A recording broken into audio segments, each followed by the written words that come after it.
Hey guys, welcome back to my channel. I am so excited about today's video because it's going to be short and sweet. In today's video, we're going to be talking about how to get your resume noticed as a nurse practitioner more than ever before. All right, I'm going to give you 2 quick and easy tips that you can do right now to begin getting callbacks and calls for interviews. So it starts with number 1, overall, make sure that your resume, actually, I'm going to give you 3.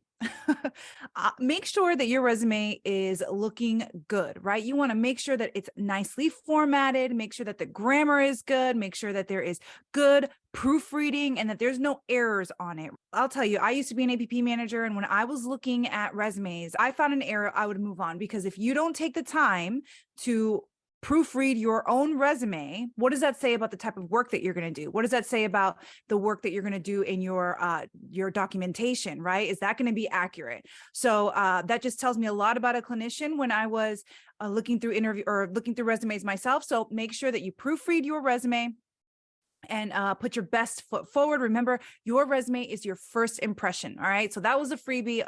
That's pretty much a given, right? Make sure that it's proofread by somebody, hopefully in your field. If not, then maybe a professional to have it. And we'll talk about have it done, but we'll talk about that in a minute. Number 1, what I would say is make sure that your resume is focused. As nurse practitioners, we have different specialties that we can apply to, especially if you're a family nurse practitioner or maybe adult geriatric nurse practitioner. There's different types of specialties that you can go into. So for each application that you do, I want you to make sure that you create a focused resume. And when you create it, I want you to think, what does the reader want to see, right? What is going to stand out to the reader and pique their interest enough that they're going to call me back? Right? So I want you to make sure that in your profile section of your resume, there is something in there that kind of really speaks to the kind of experience that you've had or the interests that you have in the specific field that you're applying to. For example, let's say you want to apply to a cardiac position, right? Maybe a cardiac NP position.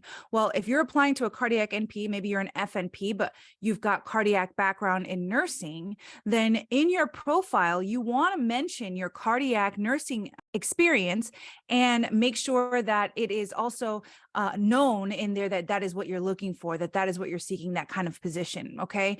Now, when it comes to maintaining that focus, when you're a new grad specifically, you want to make sure that in your practicums, they are first, and that in those practicums, you're really talking about the kinds of patients that you were seeing as they related to cardiac patients, right? So, or as they relate to that specialty. So for example, if you were in family medicine or family practice or internal medicine, you saw cardiac patients. So those are the kinds of patients that I would talk about managing and your experience with them in your bullet points under those experiences. Okay. So again, make a focused resume and make sure that it is specific to the job that you're applying to. And if it means just making those small adjustments, do it. I promise it's worth it. Tip number 2 is make sure you have a professional skills section.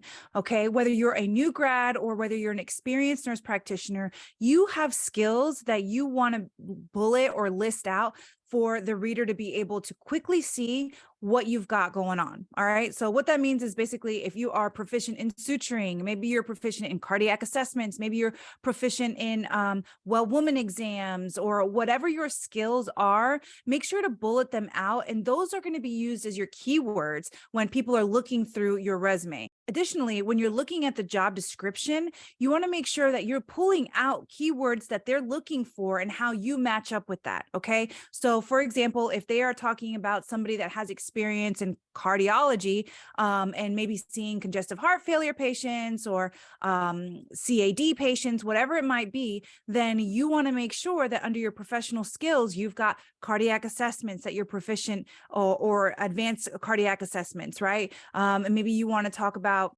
EKG interpretation or your involvement with procedures, right? So all of those types of things are going to be really important and pertinent for that reader to be able to pique the interest and kind of want to learn more. If you want to learn more about how to create a strategic and powerful resume as a nurse practitioner, make sure to check out the links down below. I can do your resume for you as a professional resume writer. I've helped hundreds of nurse practitioners get into new jobs and jobs of their dreams by creating professional, strategic, focused resumes for them so that they could just knock that off of their to-do list, or we can also offer templates that you can write the resume for you, and I help walk you through along with beautifully designed resume templates, and that is going to help you if you are more like a DIYer. So make sure to check out the links down below and let me know any questions. So those are the 2 tips that you can implement right now to get people to start giving you a call back and really start to get those interviews. I hope this was helpful. Let me know any other questions that you have down below. If you haven't already, go ahead and subscribe to my channel and make sure to like this video because that really helps us a lot. And I will see you in the next video.